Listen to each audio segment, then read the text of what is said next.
and welcome everyone to the last day of the Canadian Science Policy Conference. My name is Urs Obrist. I'm the Senior Science and Technology Counselor at the Embassy of Switzerland in Canada.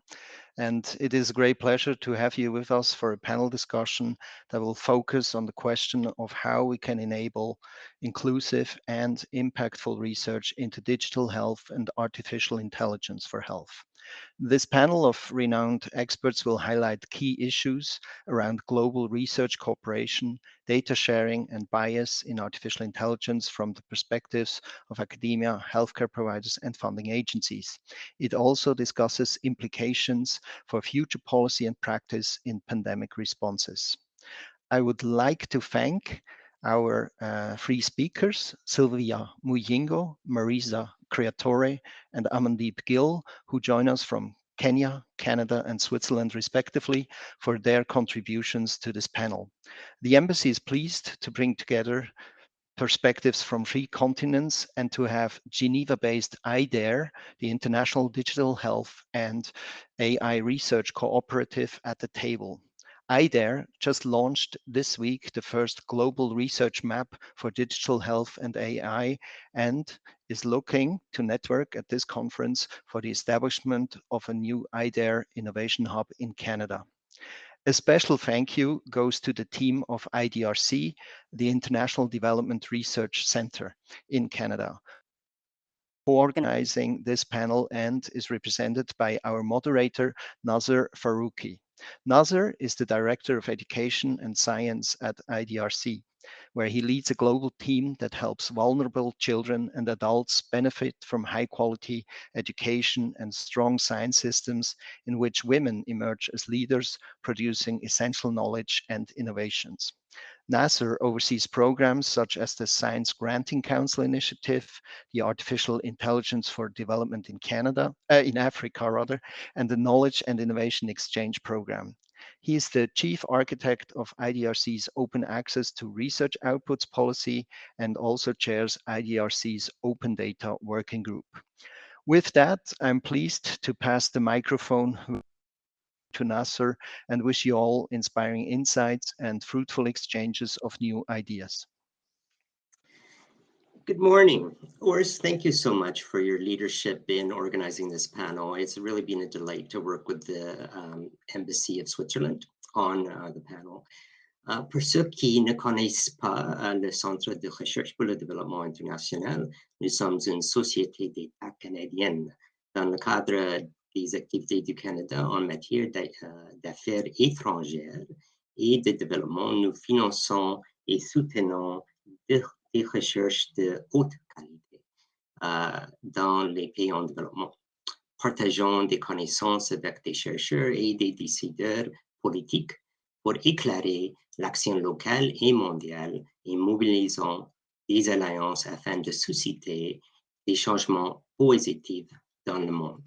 For those who are unfamiliar with the International Development Research Centre, we're a Canadian Crown corporation that's part of Canada's foreign affairs and development efforts. We fund and support high-quality research in developing countries, share knowledge with researchers and policymakers to inform local and global action, and mobilize alliances to drive positive global change. So the global pandemic has had certainly a global response, but the inequalities in developing countries are going to last much longer than they will in northern countries. So we really need to make sure that global cooperation doesn't exclude them. To ensure that governments and researchers are equipped to deal with those inequalities, from access to vaccines to test kits, we've invested in research that looks at systemic responses to the pandemic. One example is the Artificial Intelligence for Development program in Africa, which is funded by IDRC and Swedish SIDA, which is strengthening capacity so that African researchers and innovators can build AI systems, supporting them to produce innovations to improve health, food security, and education where the market may not be going, and also, of course, helping to improve governance. Another example, also co-funded by IDRC and SIDA, is the Global South AI for COVID initiative, which brings together 8 research consortia across 17 countries in Africa, Asia, and Latin America. This is, of course, just one major global investment. And we're going to hear more today about how the International Digital Health and AI Research Collaborative, IDARE, the World Health Organization, and the Canadian Institutes for Health Research, and others are investing in cutting edge research projects focused on artificial intelligence and data science to aid pandemic response and recovery. We know that epidemiology has always been a data-driven field. And early efforts to utilize big data and advanced algorithms showcased both the potential promise and the many challenges of using it for health surveillance. And we're still seeing the evolution of the field.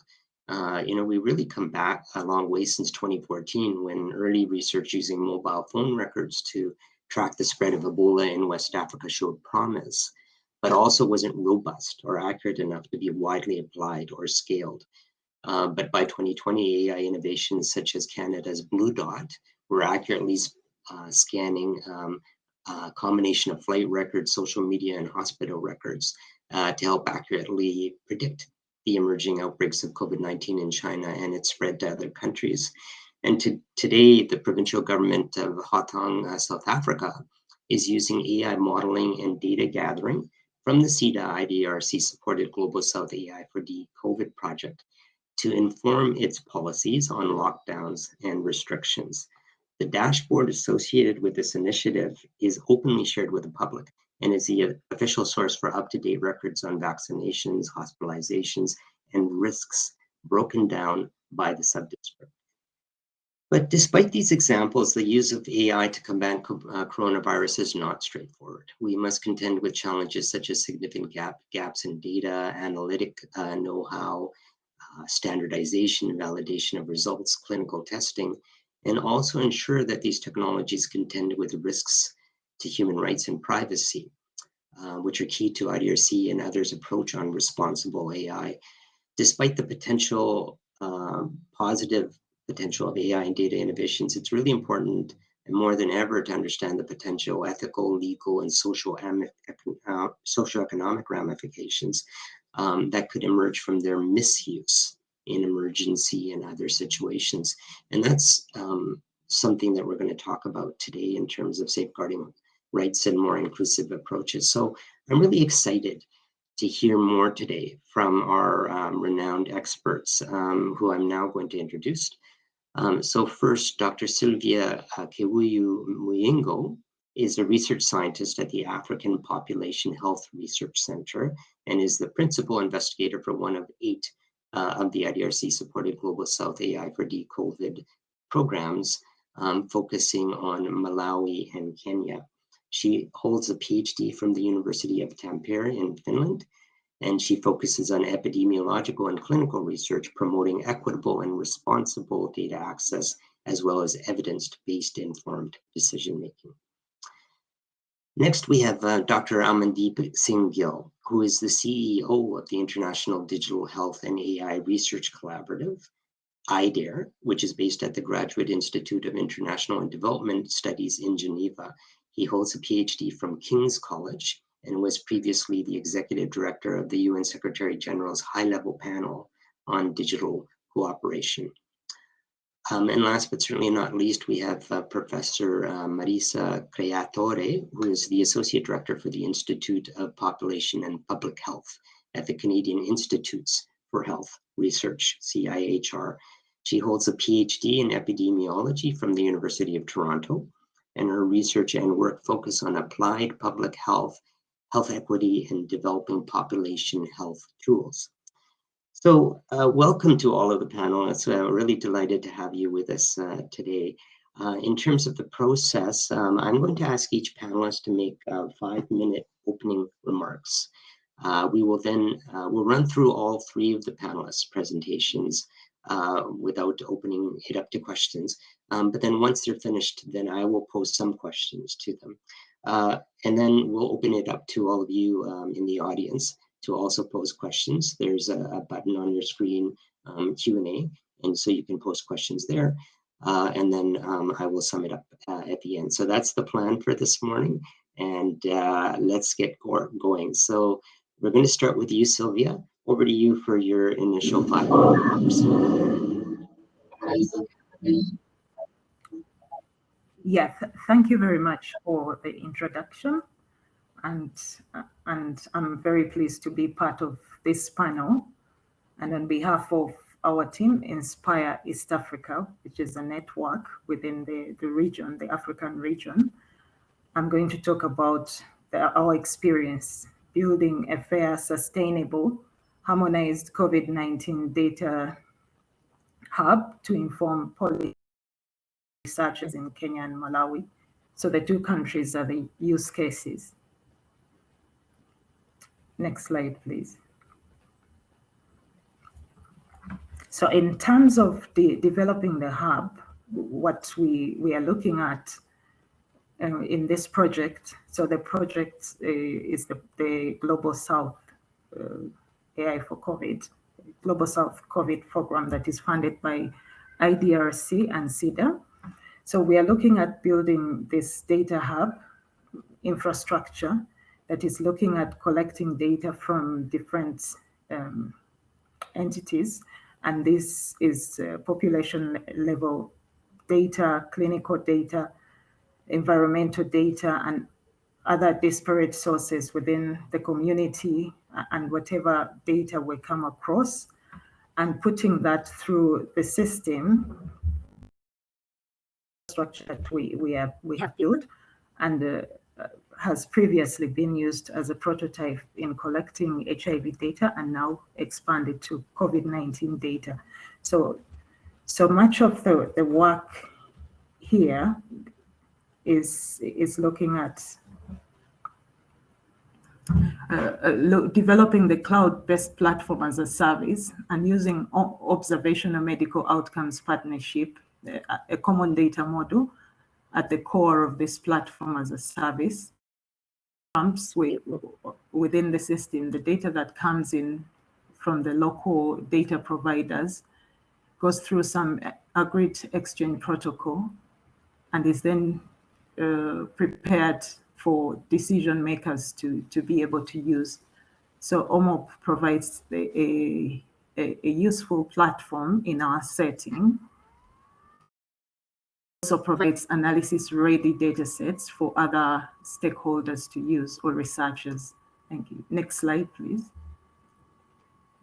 So in terms of what our experience has been, I'll focus on 3 areas: building the data infrastructure, which includes building local capacity, and our experience from this Global South program. Then there's the evidence for use of this data in terms of how we do the advocacy and decision, and also assessing the multifaceted intersectional impacts of AI or digital health systems on marginalized groups. Next slide, please. So as we build the infrastructure, one of the things that we have experienced is the need to train data techniques. So whether it's bringing the data together, it's actually being able to use the data to make decisions around public health response or to deliver messages to the communities. We have experienced a lack of enough capacity to be able to harness the data. And one of the things we are doing within this project is building capacity in terms of developing curriculum that is available online and open source for data producers or providers and analysts within the data space within COVID-19 in both countries. So those modules are developed by within the project, within the context that we are working, and we co-develop those modules to support the entire data production pipeline. And then the other thing is we are part of the African chapter of Odyssey. So Odyssey is a multi-stakeholder engagement that brings together the African Odyssey chapter brings together stakeholders to so making OMO applicable to population and public health data. So it brings the sharing of resources and making some resources open source in terms of developing vocabularies and also input on ontologies around AI within this context. And then developing sustainable support structures for use of OMOP in Africa. The other thing is the international surveillance systems such as the DHIS that is commonly used within the health systems in Africa. So what we are doing is trying to migrate this DHIS2 to OMO and supporting the integrating of those two systems within the countries. And we are bringing in stakeholders and ministries of health and other potential producers in an equitable way in order to get buy-in for this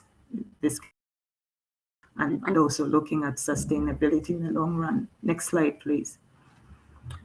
So in terms of the advocacy and decisions support, which is really, if we think about it at the end of the channel, but at the same time, given the experience we've had, it starts from the beginning.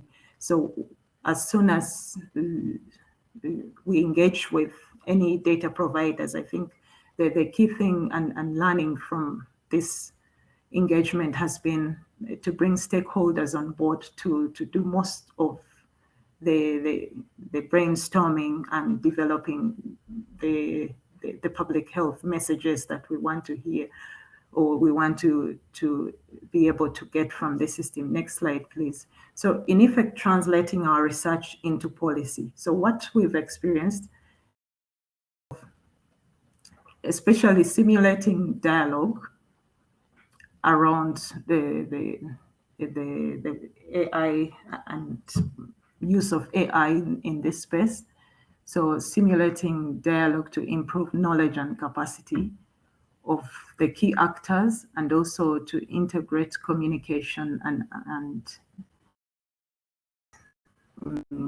integrate that within the messages that we provide. We've seen from the positive side that we have civil society organizations that have been very instrumental in driving most of the engagement with communities and government. So they have a space, they have a political voice. They sit at most of the political debates. So it's for us to engage with them to provide that kind of support and engagement and reaching out to communities to get involved. We also have the funding, but the funding, of course, we are very privileged to have this funding and it's time bound. So we are aware that some of the processes, the government processes take so long to break through and yeah, we are always time. We also have the public demand. So there's a lot of interest in communities in general from individuals to understand what the pandemic response might have on their everyday livelihoods. We also have interest from interest groups, especially around vaccination, and also the inequity in either access or demand for the vaccines. And on the negative side, of course, I mentioned we have time, we are time bound, but also we know that there are private companies, several companies doing similar work that we are doing, and we have to find a way to collaborate with these companies. So we have to involve them in discussions and workshops and also outputs that we share with these people. Then on the other hand, we have the policy, the government engagement with policies. policy makers. So governments have different the priorities, especially with regards to the response to COVID. There are so many. So we are looking at policies focusing on COVID alone, but governments are interested in sort of blanket policies that cover several things and not just COVID. So a broader perspective. So in one way, we've set up an independent advisory group to oversee the data generation cycle, but also to reflect knowledge and skills that we have on board, and also to support the background research and pitching material in terms of engaging with these stakeholders. Next slide, please. So the third point I want to speak about is this multifaceted and intersectional impacts of COVID. So one of the things that we've seen within the pandemic is impact that it's had on different groups of people, based on whether you're a woman or a man, or based on your age or occupation. So we've seen even here more infections occurring in the older people, but people experience the effects of the pandemic differently based on whether their gender, whether it's their work. We see women at the forefront of the health workforce, and based on the age, based on their background or socioeconomic status. So if they have no access to subsidies, especially during the time of COVID, then they have limited access, and they're also digitally excluded, especially in these settings, because of the norms or practices around the use of technology and different things in that aspect. So the data that is available, whether from private sector and also from NGOs and clinical services, we've gathered is really aimed at trying to get the involvement of different stakeholders and having open dialogues and discussions in the need for gender and intersectionality on COVID-19. One of the things we are doing with stakeholders in both countries is developing a tool that tries to address the issues around data, around gender and its intersectionalities. And this tool is being co-created by stakeholders within each country, given the context that we live in and the current differences in experience that we've observed. They're also looking at exploring available data on COVID-19 to identify what is really missing. So that is a process. We have online discussions with stakeholders, different stakeholders, and bringing in the conversation around gender and intersectionality, and also gathering evidence on how we think, how they think this should be, and also explaining why we need that kind of information. So advocacy on gender and intersectionality on COVID-19 is part of our gender action learning experience with stakeholders, and contributes a lot to understanding and also informing pandemic response in this setting. Yeah, I'm going to just ask you to wrap up, please. Yeah, thank you. So next, I think, yeah, so I think I'm done. Thank you. I'd like to acknowledge all the participants and our funders. Thank you. Thanks so much, Sylvia. You made so many important points that I know we're going to pick up on. I was intrigued to hear about how you're using open educational resources to train researchers and others in terms of the data management, the data production pipeline, and certainly the points that you made about how women and others experience the pandemic differently, and we need to look at intersectional issues. I know Marisa is going to pick up on those points and others. So thank you so much for that. Amandeep, I'm going to turn it over to you now to make your opening remarks. Thank you so much, and it's a pleasure to be on this panel. Thank you to the Swiss Embassy in Canada and all the Canadian for helping put this together. So the title of our panel says that inclusive and impactful research is what we are looking for. And Sylvia has already highlighted some of the challenges in terms of capacity, availability of data, interoperability, collaboration, and context, because data and AI are always contextual.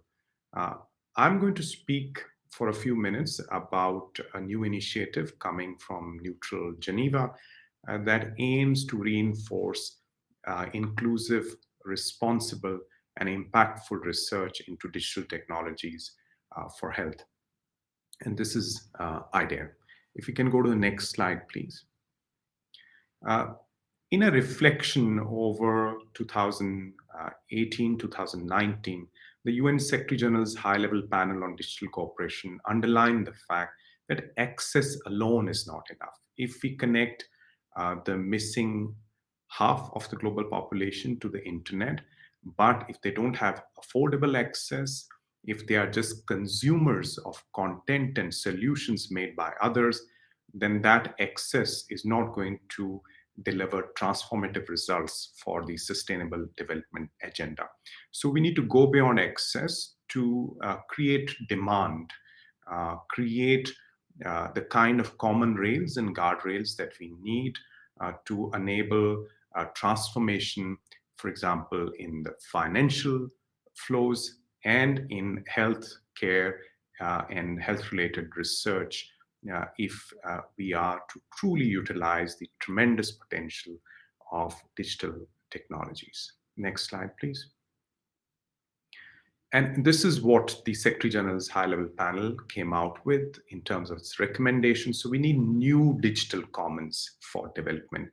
We have used the global commons approach for the environment, for outer space, for the maritime domain, and we need a similar approach in the digital domain, where the greater good rules.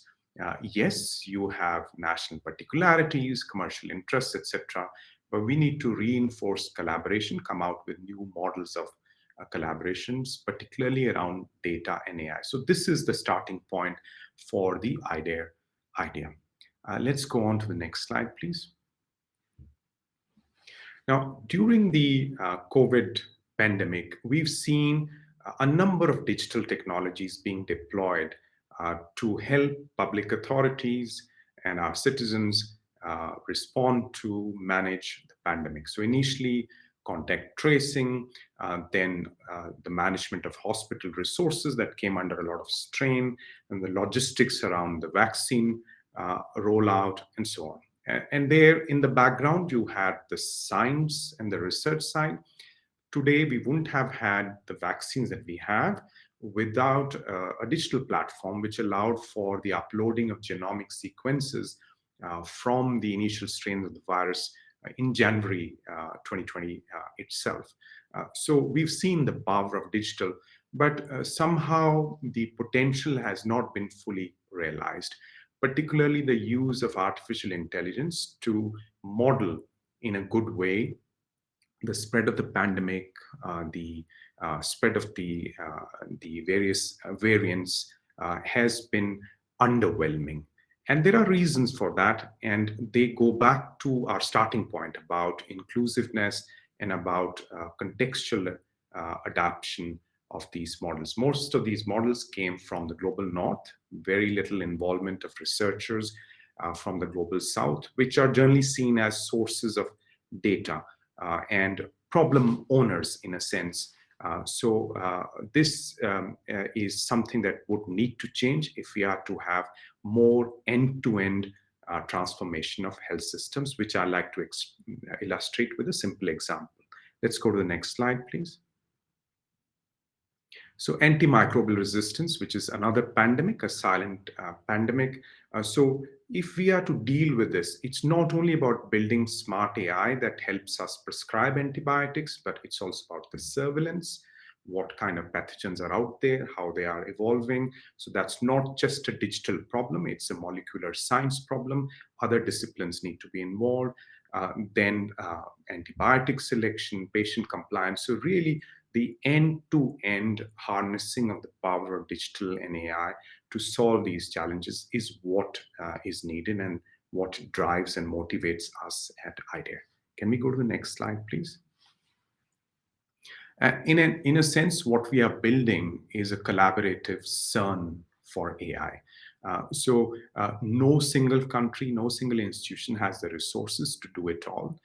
Even there are limitations to how much of quality data you have. The diversity of data sets is often limited. And then common cause is something that's often missing. Nations take very narrow and selfish approaches. We've seen that with the COVID pandemic. So do private sector, academia, and so on. So we need to create the incentives for collaboration. Lots of people doing AI for the common good, as put by Gary Marcus, one of the pioneers in artificial intelligence. Let's go on to the next slide.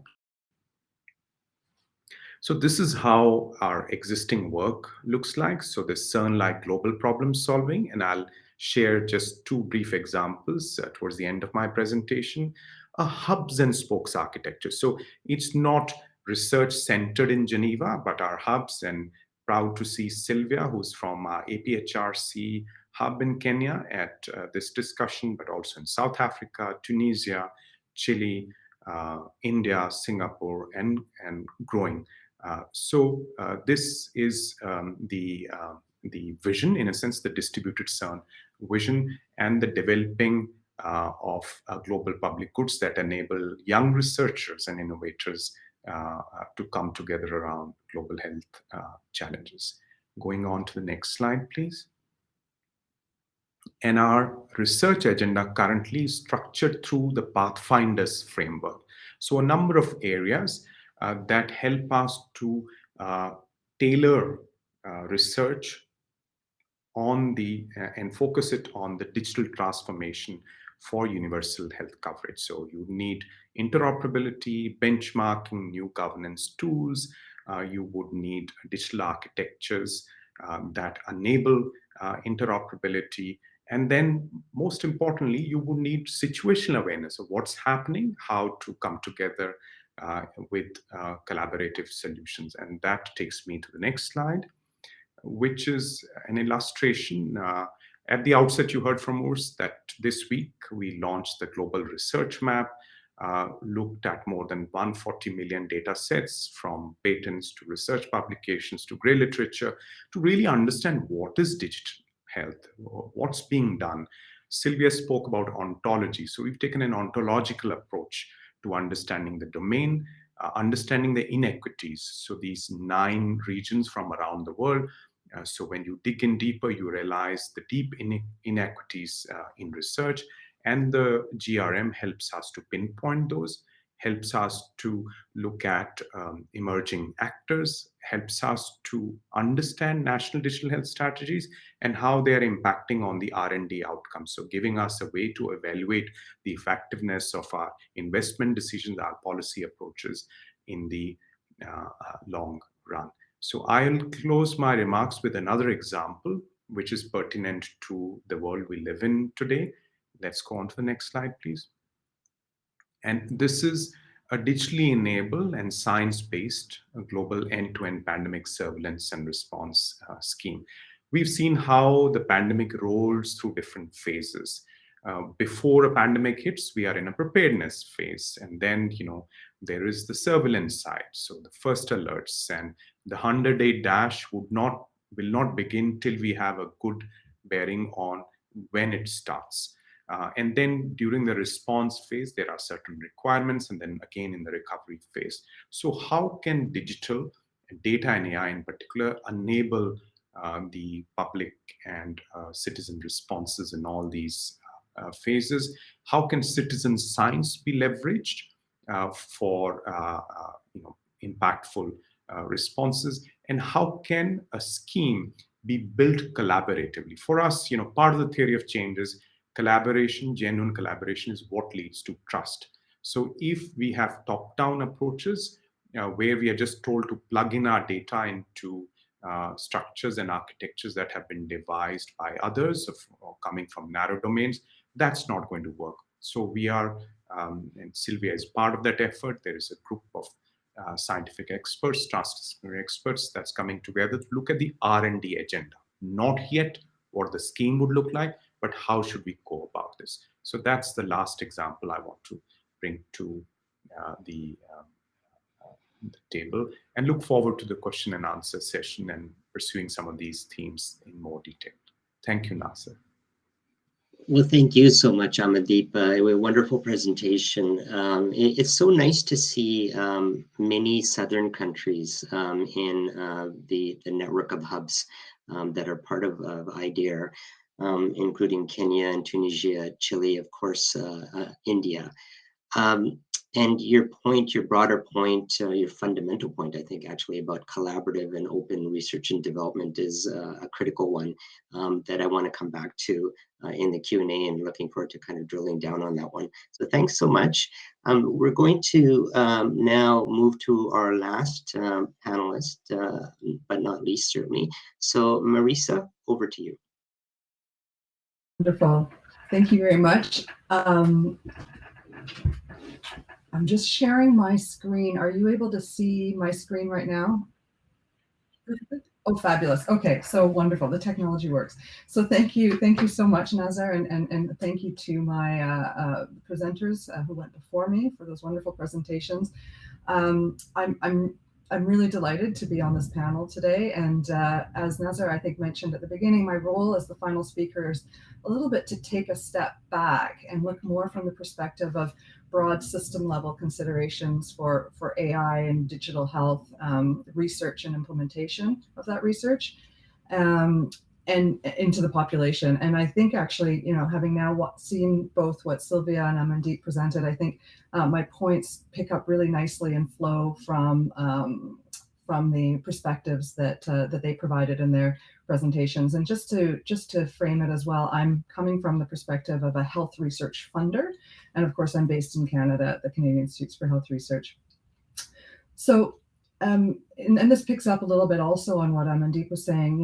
Since the 2000s, particularly, there's really been an exponential growth in research and innovation focused on applying AI in the health context.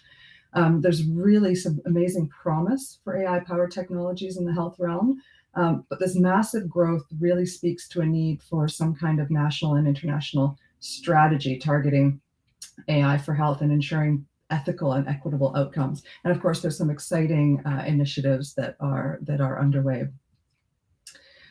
Interestingly, and again, this builds on what Amandeep and Sylvia talked about, COVID has acted really as an accelerant, pushing a lot of this work that has been for the longest time really more exploratory and sort of in the pilot realm into actual application in real world settings. And in fact, since COVID emerged in late 2019, early 2020, there have been hundreds of predictive tools developed and hundreds of diagnostic algorithms using clinical and other data. And of course, in turn, there's been a proliferation of research in this space from academia, in the private sector, but also government-sponsored research. And we've seen a proliferation also of research consortiums, data hubs, innovation incubators, et cetera, going along with this work. So of course, we need to evaluate all of these efforts, but early evaluations, again, as Amandeep suggested, provide a bit of mixed conclusions on the success of some of these or many of these AI-driven interventions in actual practice. And it has pointed, well, for one thing, it's provided us a really real opportunity to identify some challenges and considerations with respect to implementation. And some of those that have really been highlighted in the literature. And again, we need a more thorough evaluation, which will be ongoing and definitely will be happening during and also post-COVID. But some key challenges that have been identified are poor or questionable quality of data that sometimes went into building or training tools, such as improperly classified data, wrong diagnoses, duplicates. These are the reality of health and clinical data. But unfortunately, these often or have resulted in over or underfitting of models. Sometimes incorrect assumptions about the data were made, which meant that the trained models didn't work as claimed. There's some interesting examples of that. Some of that was driven by the fact that often there was a lack of collaboration between AI researchers and the clinical thematic experts who were actually working in the field. There were privacy and equity concerns related to AI-driven surveillance and contact tracing applications that resulted in lack of uptake in many settings. There was often a lack of integration of data context, and we heard this from our other speakers as well in these models. AI has to be contextual, as Amandeep said, and there has been not always a successful application of context to the data and the practical considerations around the data. And of course, ethical concerns related to the automation of decision-making, which is a very important consideration, which I'll come back to. And then, of course, even in Canada, we still have challenges around a lack of high computing power and technology infrastructure in the health sector. The health sector has lagged behind many other sectors in terms of computing power and technology. And so, many of these concerns were already known before and by researchers, but it really highlights and brings a spotlight to the dangers to equity and ethical decision-making when we apply these novel technologies in the real world settings. We know AI is not neutral, and we know there's the very real potential to institutionalize bias and racism into health decision-making, including resource distribution decisions, which could have very negative impacts on health and health equity. And of course, this is just an example from the literature, a study by Ruha Benjamin, of course, that looked at developing algorithms for triage in the health setting. And of course, these algorithms were based and built on biased data. And in fact, when they were evaluated, it showed that Black patients were systematically identified as receiving lesser care than their white patients in the same setting. So I've tried to keep this very short. I have 2 more slides, and these are kind of where the summary and the meat of the presentation are. It's really what I've tried to do in these final 2 slides, and they're mirror images of each other. This one represents challenges, and again, I'm coming from a health lens, although these aren't all unique, of course, to health. Identifying commonly identified challenges that have been identified by others. And then in the next slide, to end on a positive note, I'm trying to present a bit of a call to action that mirrors these challenges with some ideas of places where we can start the discussion and move forward. And as I mentioned, I think this builds really nicely on my colleagues' presentations as well. So some of this has also been already touched on. So I've broken down these slides in terms of the data space, the practice, application, applied space, and then of course structural challenges. And as has already been mentioned, in terms of data, we often have sampling bias. Data sets are composed of subsets of the population, even with respect to electronic health records or genome databases and biobanks. Often those sources undersample those individuals who have either irregular or limited access to the healthcare system. And of course, this can result in bias in the samples that are used. The digital exclusion has been talked about, and of course, we know that this persists definitely in the global south, but it persists across the globe, even in wealthy countries where subsets of the population continue to be underrepresented in terms of access to and capacity to use digital technologies. The concept of Frankenstein data sets, which I thought was really interesting, and I believe was coined by Michael Roberts in the UK, at least that's where I saw it referenced the first time, which speaks to one of the challenges of these open data, particularly efforts where data sets are really assembled from many different sources. And sometimes these big Frankenstein data sets can include duplicated entries. They can include data from unknown origins, or they lack standardization. which makes them a bit patchwork and can challenge the usefulness of the data in training models or developing models. Of course, there's also the lack of transparency in data: who's in, who's out, who collected the data, why was it collected, how was it collected. And then in terms of practice, also a lack of transparency in models and algorithm development can be a challenge. A lack of collaboration between AI researchers. So this is something that we saw in COVID and presented some challenges and contributed to some of the efforts not being as useful in practice. This lack of collaboration between content experts and clinicians and AI researchers. And of course, advances in AI and data-driven technology have largely been disconnected from a deep understanding of social and political contexts. And finally, in the structural zone, we continue to feel the effects of digital divide and inequitable access to data and technology, of course, and as one of the biggest drivers of inequity across the globe.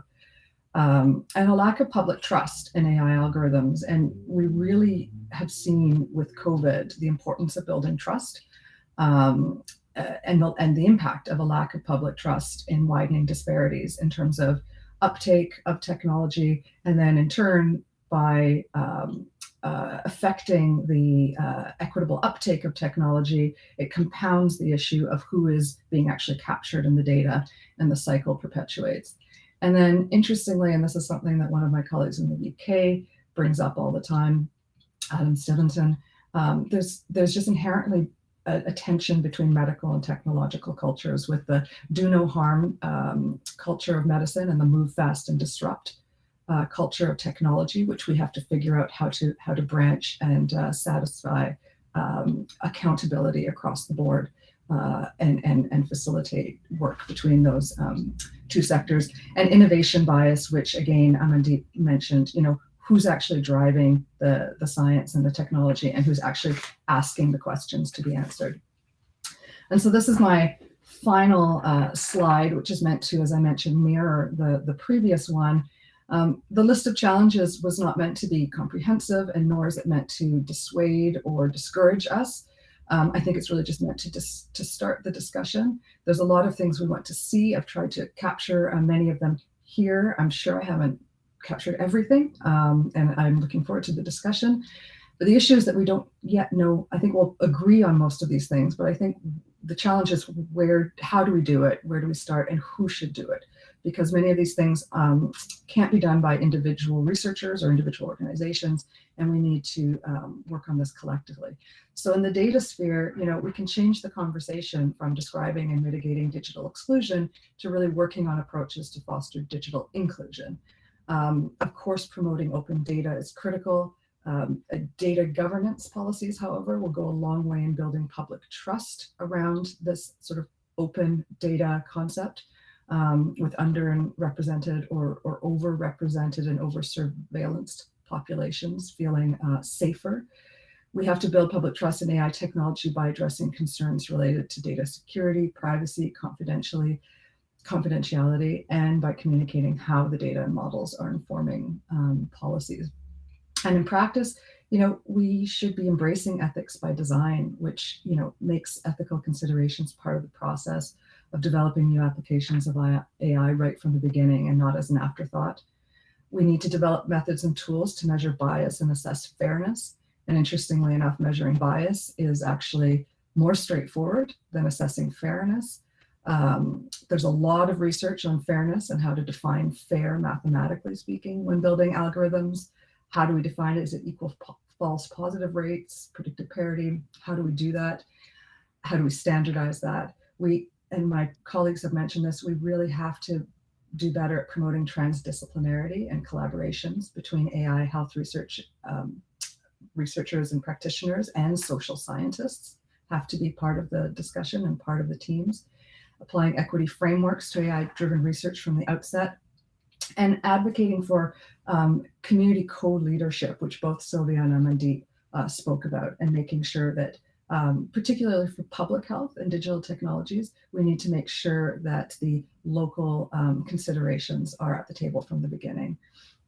And then finally, structurally, And again, Sylvia talked about this, as did Mandeep. We have to increase representation and training and leadership, the building public trust in AI technology, implementing standards and accountability frameworks, and developing frameworks for authors. You know, this is me now wearing the funder's hat. We have to develop frameworks for authors and reviewers as well to guide scholarship and identify what does good science look like that centers equity, and how do we make sure that we promote it but also evaluate it.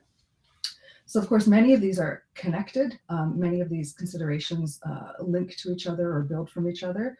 And I do want to challenge the audience around what else needs to be done.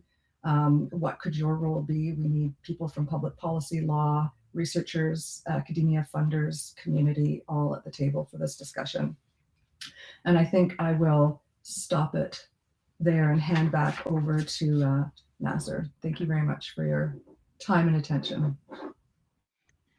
Thanks so much, Marisa. And let me also say that it's been really wonderful to partner with CIHR on research involving international researchers on the COVID response.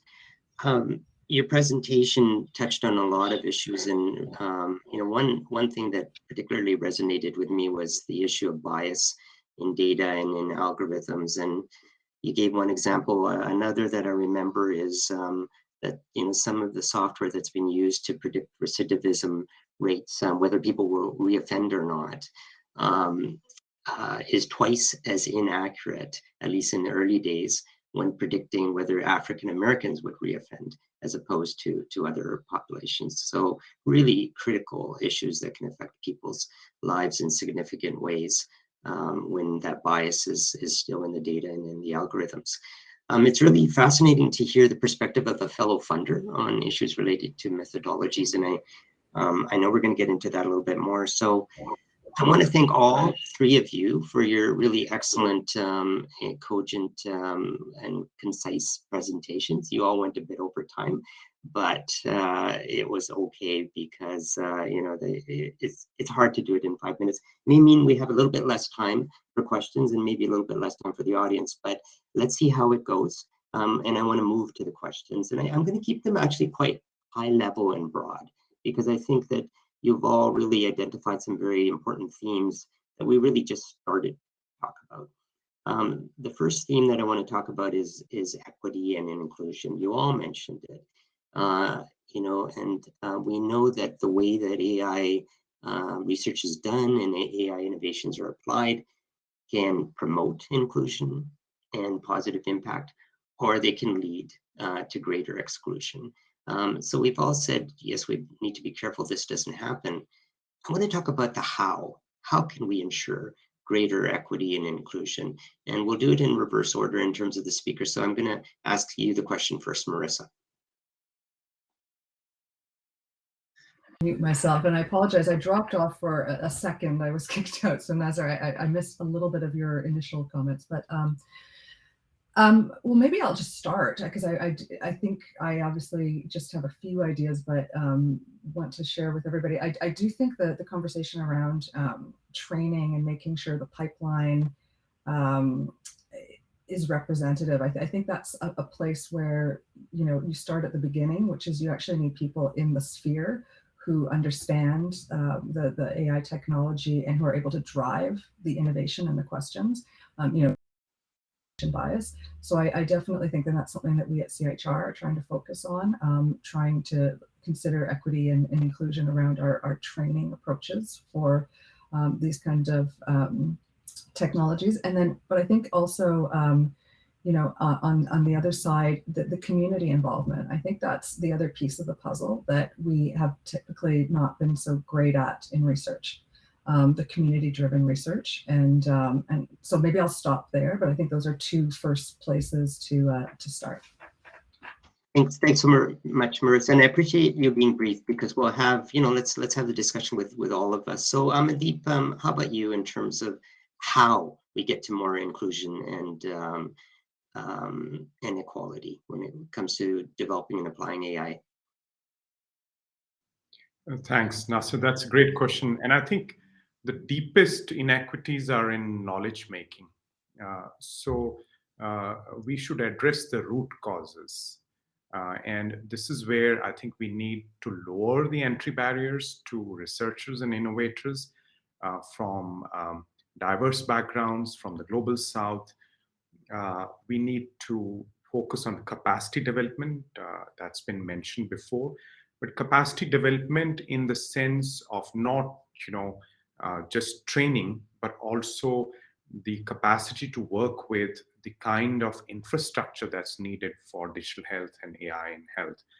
So yes, there is the cloud, upload data sets there and do some, but high performance computing often not available, even in middle income countries and well-resourced countries in the global south. So more distributed research infrastructure. This is one of the priority areas for IDEA, as is this kind of distributed capacity development through a global school that brings together content creators, use cases studies from around the world. Because often you see AI being done in a certain way in the north, but then in the global south, population health data is much more is used much more regularly. So you need to balance the training material as well. Finally, investments. I think we need to channel more funding into not the usual suspects. So I think there needs to be more diversity in terms of grant making as well. Thanks so much, Amandeep. Sylvia, your turn on equity and inclusion. Sylvia, you're on mute still. Okay, thank you. Thank you for the question. I think it's really pertinent. So it's something we've really had discussions about and brainstormed within the context that we are working. And one of that came out quite clearly at the beginning was the lack of understanding of what the inequities might be and what drives them. So looking at introducing AI models and algorithms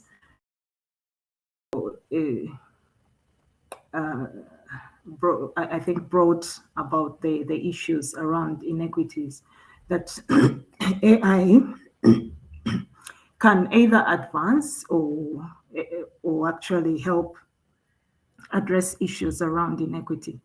So first we raise awareness how that happens. And so let stakeholders understand what that means in terms of using AI and algorithms or models in informing. So that has built up over time.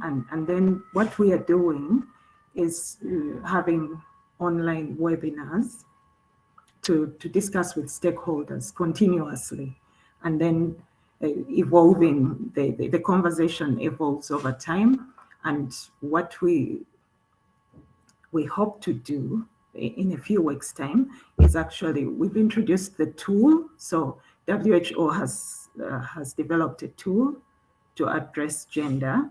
And what we're doing is adapting that tool to the context and building that with stakeholders. Thank you. Thanks so much, Sylvia, and to all of you. It's a critical issue, and I think you've given some very concrete ideas about this. The second theme that I wanted to pick up on was the issue of collaborative R&D. And of course, Amandeep, you talked about this a lot. It's sort of the principle of IDEA. But it's not easy. And whether we're talking about development or even open science, the incentive structures that scientists have. I remember reading that Einstein would have come up and published his theory of relativity a lot earlier, but there was a particular branch of mathematics he didn't understand. And instead of going to a colleague and asking them to do that part of it, he took the time to learn that branch, so he could be the one who would publish the paper, right? So we all know as scientists that there's incentives and also disincentives for collaborating, for putting things up openly, for sharing our research data and so forth. So it's a big question, but I wanted to ask about what in particular, Amandeep, has worked well in IDEA in terms of that collaborative R&D. Where do we still have some challenges and what might be done about it? So I'm going to start with you, but I'm going to ask certainly Sylvia and Marisa to come in as well. Amandeep. That's a great question. Really, it's the heart of the matter. I think what has worked is generous acknowledgement of contributions. So making sure that obsession with first author, etc., is done more in a CERN-like way, where you have 100 scientists listed alphabetically. So there are other ways in which you acknowledge more openly contribution of different researchers. The other one that we've tried is that the financial incentive in terms of funding, etc., which is often another cause of friction and competition, race to the bottom. So they're making sure that there's clarity and there is a common pool of support for researchers who are collaborating on a challenge, so that when they are they need assistance quickly. So some don't, they have research associates, etc. So they can use that common pool to good effect. And another one I would mention is when it comes to data and AI, there are some peculiar challenges going beyond regular science collaboration issues. So they're, making sure that you have a clear problem definition, and then there is a common data model. So people look at their data sets, they are not yet sharing them, but based on that, they develop a common data model. Sylvia has used the OMOP approach, and there are other ways to do that. And then, some kind of sharing based on data as the next step. So you don't overload your collaboration with that stuff. Finally, when you develop the AI, make sure there is round robin benchmarking so that everyone has a stake in the outcome that comes out and feels confident that they can use it. So these are some of the lessons. Thanks so much, Amandeep. Really concrete, excellent suggestions. Marisa, let's ask you in terms of kind of incentives as a funding agency for encouraging open and collaborative science. And again, it is a great question, and I think Amandeep's points were all excellent. It's interesting when you asked me the question about that, I was sort of thinking about this really 4 different questions almost, or I could see, there's the transdisciplinary collaboration, which I think is something that as funders we can definitely push the envelope here, right? Because we can create programs that incentivize and create these transdisciplinary team-based projects or training opportunities, and we can encourage it through funding. But there's other kinds of, so there's the transdisciplinary across researchers, but then there's also the collaboration with knowledge users and in the health sphere. That means, in the health sector as well. And I mentioned in my presentation about that there's a bit of a culture difference there too. So you've got these clinicians or folks who are actually implementing these technologies in the health sector, issues around, understanding it, do they trust it, time, do they have the time to work and kind of co-create those solutions. Then there's of course the collaboration with private sector. There's challenges around working when there's proprietary data issues and incentivizing the open data piece and making sure that doesn't become sort of a sticking point. And then finally, of course, I think there's the collaboration with community piece, which we keep coming back to with health, that you have to have community at the table. And I didn't mention when you asked what are the but I think this also with the community, this does keep coming down to trust. In Canada, we have Indigenous populations, and other populations who have really been harmed by some of these technologies or issues around data. And I think making sure that the communities at the table will have to kind of figure out a way to address the trust and build public trust. Thanks so much, Marisa. And if we have time, I'd like to actually drill down on that issue of kind of the lack of the suspicion about sharing data especially when data is often being provided by marginalized groups and then used in ways that have harmed them ultimately. Before we get to that, Sylvia, I want to come back to you on open science and collaborative R&D. Anything you want to add to the conversation?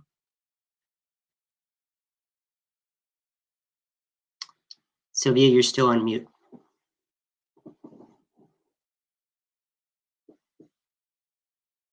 Thank you. So just briefly on the open data, I think that's something that's really resonated very well with stakeholders, given that they have access to some kind of resource to help address the challenge in the pandemic. But also the other thing about the collaborative aspects is that, yeah, governments want to be involved, and they don't want to be just as, so they would like more involvement, and that involvement might take the form of leading some of the discussions that we have within different work streams. So if it's to do with addressing the current issues around the pandemic, it's leading some of those discussions and actually the brainstorming and coming up with solutions that they think matter to them. And also, on the other hand, engaging communities to understand and also to contribute to the discussions around what the solutions might be to the challenges that we face within the context of Kenya and Malawi in addressing the pandemic. Thank you. Thanks.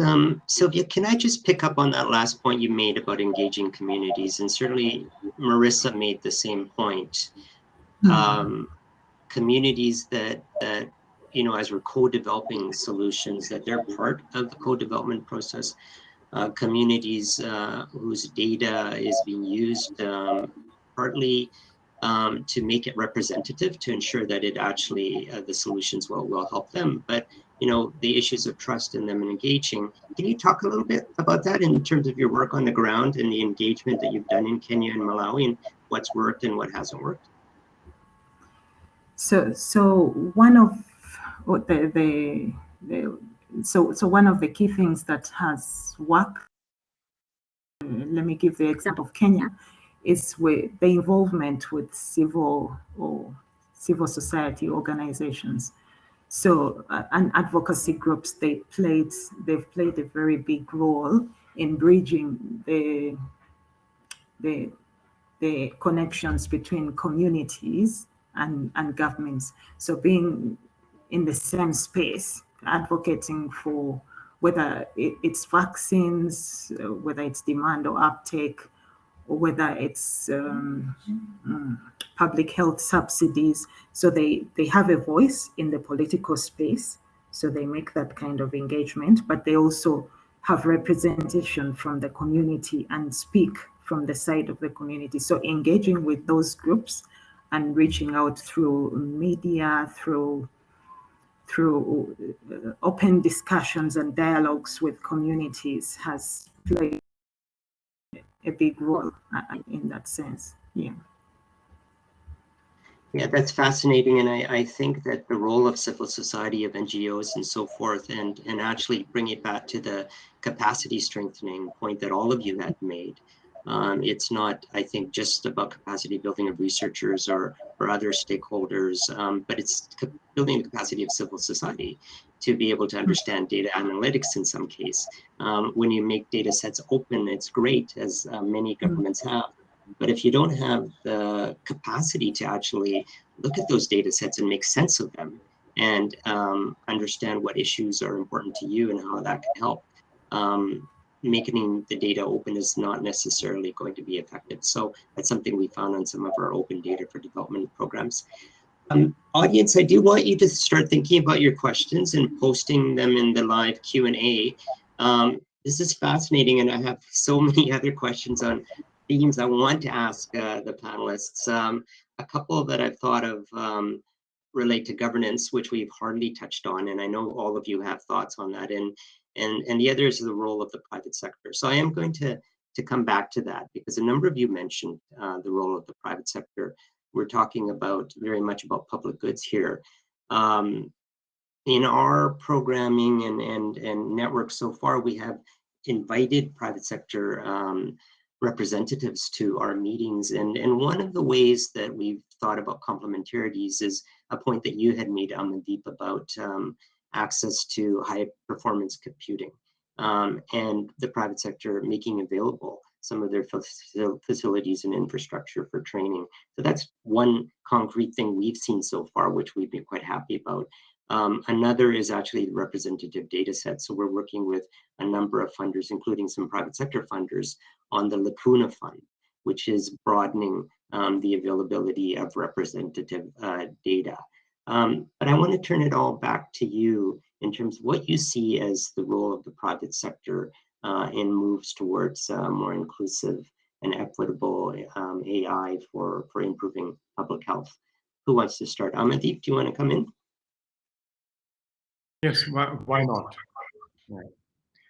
Maybe I keep it very short. I think the private sector is still looking at this more as corporate social responsibility, as responding to public concerns on ethics, governance, and public good, and still is not being an active player on research collaborations, research equity, and truly using the infrastructure, not just the infrastructure, but the human resources at their command. And all the cutting edge AI human resource is in the private sector. And academia, frankly, can't compete with the private sector, the kind of salaries that are being offered. So it's like, squeezing out the rest. So private sector still hasn't got this yet. And I think it's a challenge, collective challenge for us to convince the private sector that this kind of collaborative R&D, developing the data science and AI ecosystems in the global south is good for them in the long run, that it kind of shapes the market in a nice way. It grows it, that the base of the pyramid grows much more. But yeah, it's. Thanks, Amandeep. Marisa or Sylvia, do you want to come in on this question of the private sector? Marisa? Sure, I'm happy to jump in. And Sylvia, I'll keep it short as well to make sure that you have time. I agree with everything that Amandeep said. I think we have to figure out the incentives of, the corporate versus the public good, and what mechanism. We have to develop mechanisms to ensure that this is done in a way that there's incentives for R&D, because we know that a lot of this innovation is coming from the private sector, and we don't want to exclude the private sector from this. But we do have to keep in mind that health is a public good. And again, on the health side, I think I keep coming back to this trust issue that, with AI and innovation broadly, of course, there's still concerns about uptake and trust, in terms of privacy and in terms of, surveillance and having your data out there, or people knowing things about you. But I think what's unique about the health sector when it comes to this is that people are at their most vulnerable when they come into contact with the health sector, and they lose agency. Typically, if you end up in hospital, you're really at that point sort of at the mercy of the health system at that point. And so I think it's a particularly tricky question about building trust with AI and health because of that. And I think we have to, and the link to the private sector here is that, if the public doesn't believe that the private sector has their interests for first and foremost above and beyond making money, I think it's going to be a continuous challenge with respect to health. But I want to give Sylvia a chance, so I'll stop there. Thanks, Marisa. Over to you, Sylvia.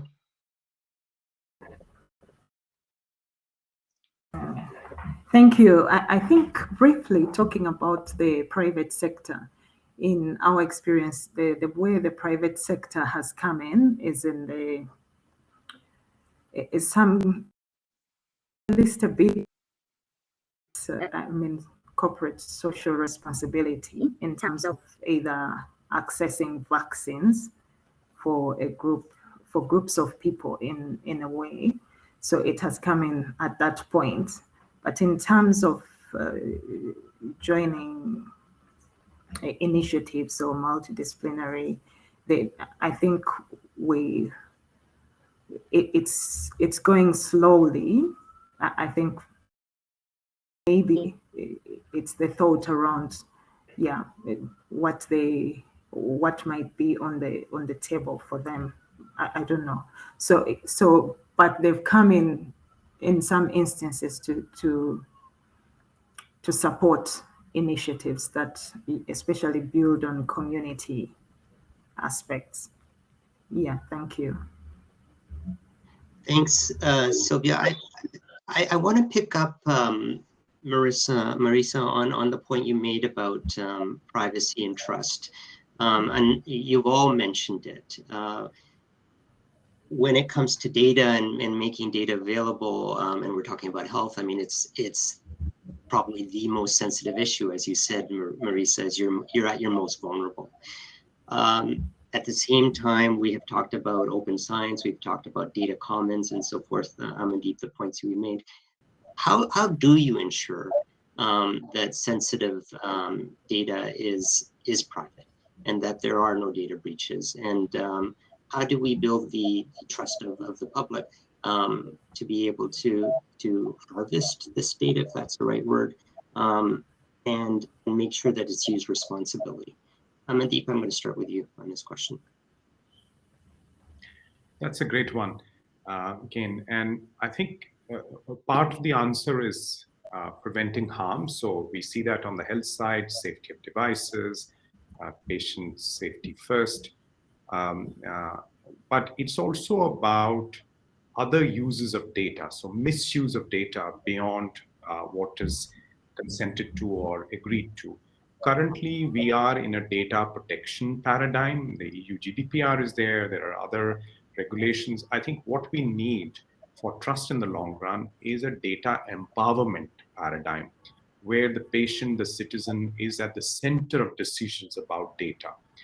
So there are various discussions going on, like this notion of data trusts or data fiduciaries who don't have an axe to grind of their own, because currently that's not the case, who kind of act on your behalf to facilitate data use for good, but also make sure that there is no misuse. And I think another aspect of empowerment is returning fair value to the user.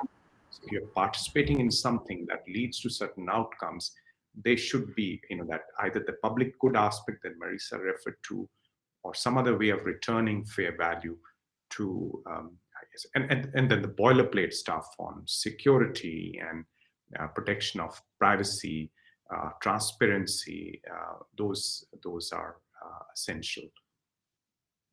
I love how you put it, Amandeep, in terms of thinking about, people owning their own data and being empowered to share it rather than kind of after the fact trying to figure a way to protect it, right? To really sort of reframe that. Sylvia, do you want to come in on this issue of privacy and data? Yeah, thank you. I hope I'm unmuted.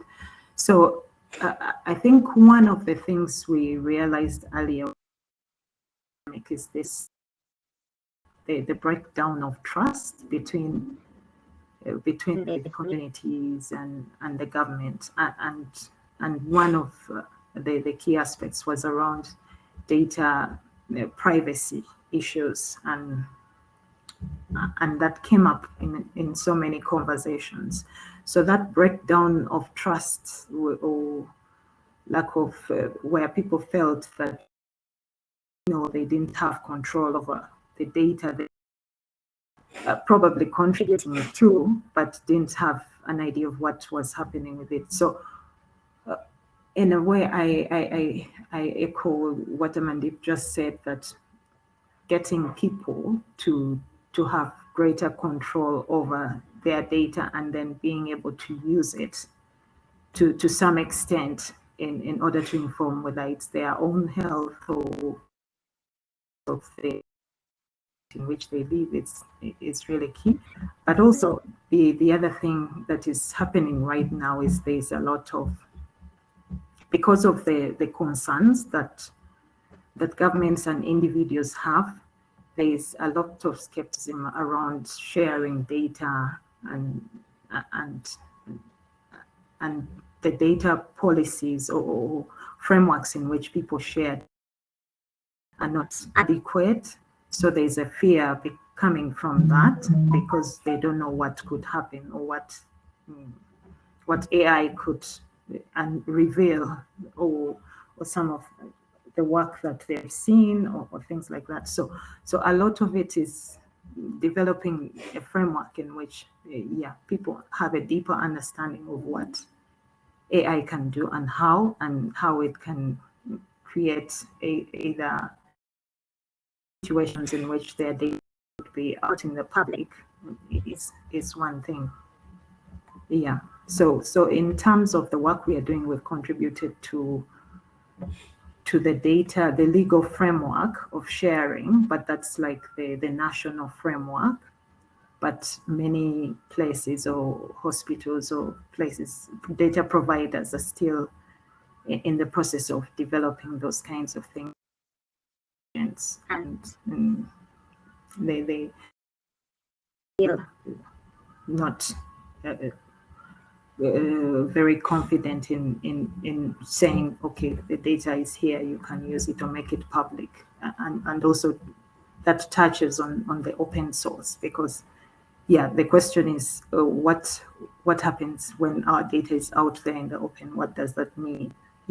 Thank you. Sorry, I took a bit long.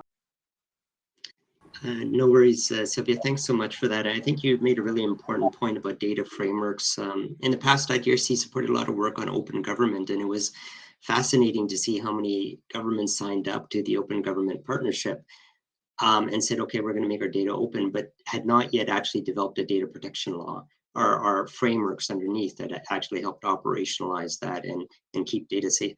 Last word on this to you, Marisa. You know, CIHR has been funding research on health for many years, so this can't be a new issue.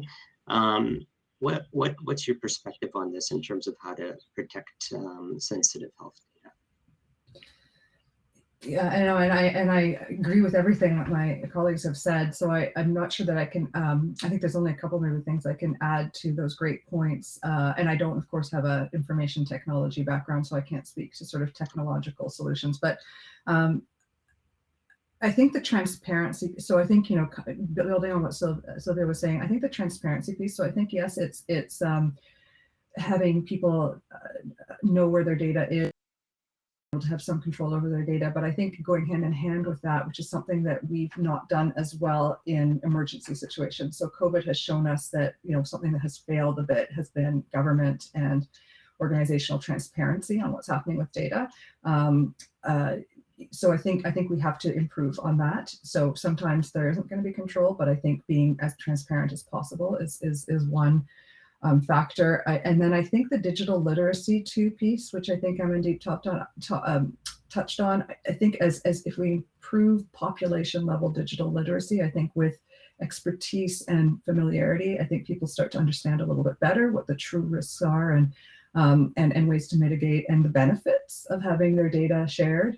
And I think the final, so I'm sort of doing multi-pronged here. So I think it's transparency, I think it's digital literacy, and then I think coming back to that trust piece, it's trust in governments, as Sylvia was saying, but trust in science. And this is something that at CHR we're really concerned about, because we've really seen a decrease during this public health emergency. And of course, I'm at the Institute of Population and Public Health, so I've been thinking a lot about it. How do we, in the middle, and as we come out of the pandemic, reinvigorate trust in science, and that when we're investing in some of these technologies and innovations, we're doing it for public good, and really sort of build that population level trust again, which I think has suffered a little bit over this time.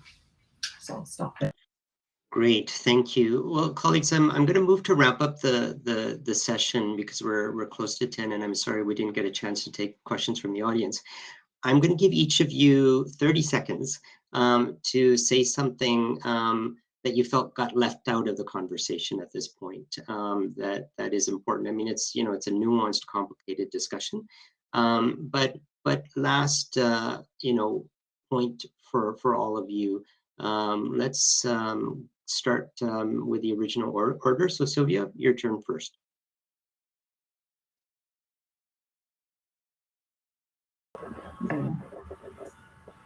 Okay, thank you.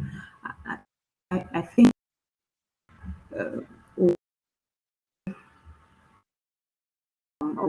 message that I think resonates much with the context in which we work is this the notion of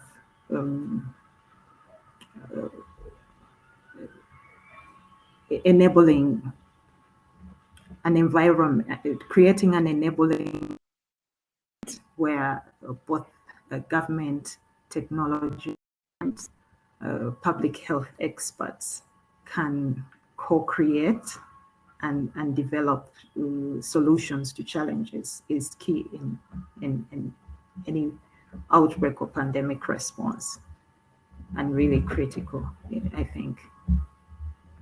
Thank you. Great, thank you. So Amandeep, your take-home message for the audience?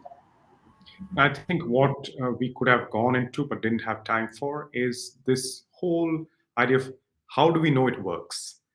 So the benchmarking side, I think the move away from technical benchmarks on AI and digital health to more human-centered benchmarks, where, as Marisa was saying, we preserve the agency of the patient. Both digital and health can leach away agency from a person. So how do we make sure that it works? It really, at the end of the day, what matters is it making people better in terms of health outcomes. So how do we measure that? Something that would love to explore further. Yeah, and maybe the demand side, because we focus a lot on the supply side. So this community engagement, citizen science. So is there a demand? What's the kind of demand? Maybe there are some areas where digital is not the answer. So just understanding those exclusion areas in a sense. So that would be something to look out for. Thanks. Thanks, Amandeep. And I'm looking forward to talking about human-centered benchmarks at our next panel. Marisa, your take-home message for the audience. And my colleagues made it easy for me because they made such great points. Well, your first question was, what did we not? I think the two things we didn't talk about a lot, which maybe will be another conversation, is we didn't talk a lot about the governance piece and the regulatory piece. What's the role of those aspects? But in terms of take home, if that's what I'm ending with, I think building on what Amandeep said, how do we know it works? How do we know it improves health? And I would just add to that, how do we measure that equity, that it's improving equity? We actually don't have a lot of tools to the science of equity in data-driven technologies. And I think that's something we need to think about, how to measure equity, fairness, as we roll these technologies out in the real world. Great, thanks so much, Marisa, and thanks to all of you. Colleagues, we're going to move to wrap up now. I don't think I can summarize the entire conversation. I'll just say a few words. We've heard about the importance of strengthening data management and infrastructure, particularly with respect to privacy and rights, ensuring the participation of the Global South in research and developing AI innovations. Certainly a lot of discussion on enhancing inclusion and equity in terms of how AI research and innovation is carried out. And I wanted to mention that IDRC is funding a feminist AI research network, which is looking to explore new methods of integrating gendered considerations into the R&D of AI models so that AI advances gender equality instead of exacerbating existing inequalities. We talked a lot about the importance of open and collaborative R&D and some of the challenges and incentives for doing that. And as Marisa said, we didn't really get a chance to talk about governance very much, but of course that's critical. One of the things I wanted to mention is that IDRC is helping the Montreal Center on AI Expertise to ensure that they have African fellows to help support data governance, which is part of the Global Partnership on AI, which was founded by the governments of Canada and France. And finally, wanted to mention that IDRC is planning to support new funding on AI and global health next year, both in terms of pandemic surveillance, but also in terms of sexual and reproductive health. So that's very likely. And so stay tuned for funding announcements on that. My last word is really thank you. Thank you first to Urs and the Swiss Embassy for co-organizing this and all of the leadership and work you put into that, Urs. All of the panelists, you've been wonderful. I've learned so much from you today. So articulate and moving really beyond the what has to happen, but how we can make it happen. It's really been a terrific session, and thank you, audience, for your participation. This is the time to wrap it up right on time at 10 o'clock, so you can move on to your next session. Thank you very much.